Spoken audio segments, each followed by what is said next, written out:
kabigas, magandang gabi po sa ating lahat.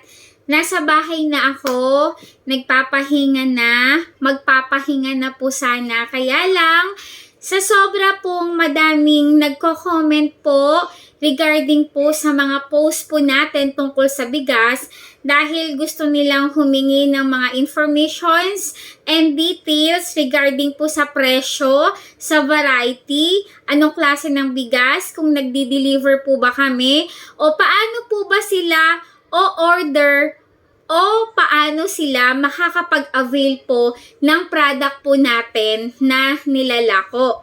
Yun nga po yung bigas po natin sa Jova Rice Mill. Lilinawin ko lang mga kabigas ha, hindi po sa nagsusuplada ako o di kaya hindi po dahil marami na akong followers at kayo po ay iniitsapwera ko na, kundi hindi ko po talaga lahat nababasa yung mga comments nyo at the same time hindi ko po lahat yan sabay-sabay na masasagot, lalo na po kapag nasa trabaho po tayo. Dahil binabayaran po tayo, pinasasahuran po tayo ng mga boss natin at kailangan nating magtrabaho. Kumbaga, kasama lang po sa trabaho ko po yung pagpo-promote po ng bigas ko o pagpo-post ko po para po malaman po ng iba na hindi ko po friends sa Facebook na may mga ganong klase po ng bigas at para ma-reach out ko po yung mga hindi ko po kakilala na magbibigas na po pwede po silang makakuha sa amin ng mga ganong presyo, kababa at quality po na rice na pwede po nilang maibenta sa kanilang mga tindahan. At eto na nga po, lilinawin ko lang po na tayo po ay no minimum order po. Lalo na po sa mga walk-in po natin.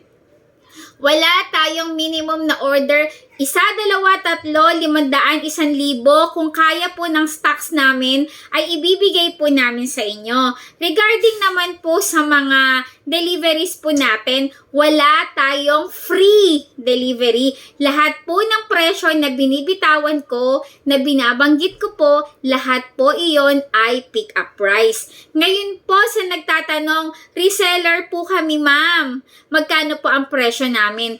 Kung ano po yung binabanggit ko pong presyo ay same price lang po sa lahat. Reseller ka man, ginagamit mo man yan pansarili mo, binibenta mo man yan, ipapamigay mo man yan, o kung saan mo man gagamitin yung bigas ay same price lang po tayo. Regardless, nawari na po yung bigas po namin ay medyo mababa na muhunan at kaya po naming hapitin pa ng presyo, ay pwede naming maibigay po sa inyo ng mas mababa po yung presyo kahit po na hindi po bulk orders ang o-orderin nyo. Mapakonte o mapadami ay kaya nating magbawas ng presyo basta po kakayanin po ng puhunan po natin sa bigas. Okay po ba? At eto na nga po, sa mga deliveries po natin, wala po tayo ng mga pasabay.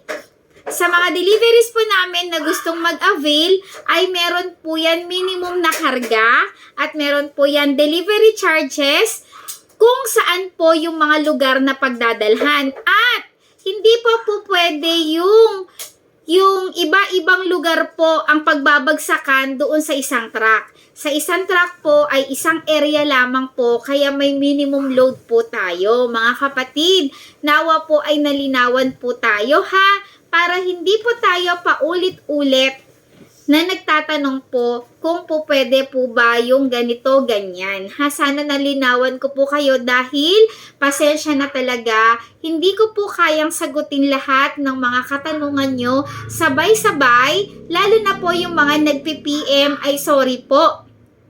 Nai-spam po yung mga messages nyo, kaya kung hindi ko pa po hanapin yung mga pangalan nyo, ay hindi ko po makikita yung mga messages nyo po sa akin. Maraming salamat po sa mga suporta nyo, lalo na't nararamdaman ko po talaga dahil kayo po na nakakakita ng mga post ko ay talaga namang sinasadya nyo po ako sa Jova Rice Mill. Thank you. At more transactions sa ating lahat mga kabigas at thank you sa mga followers ko dyan. Thank you. Magandang buhay!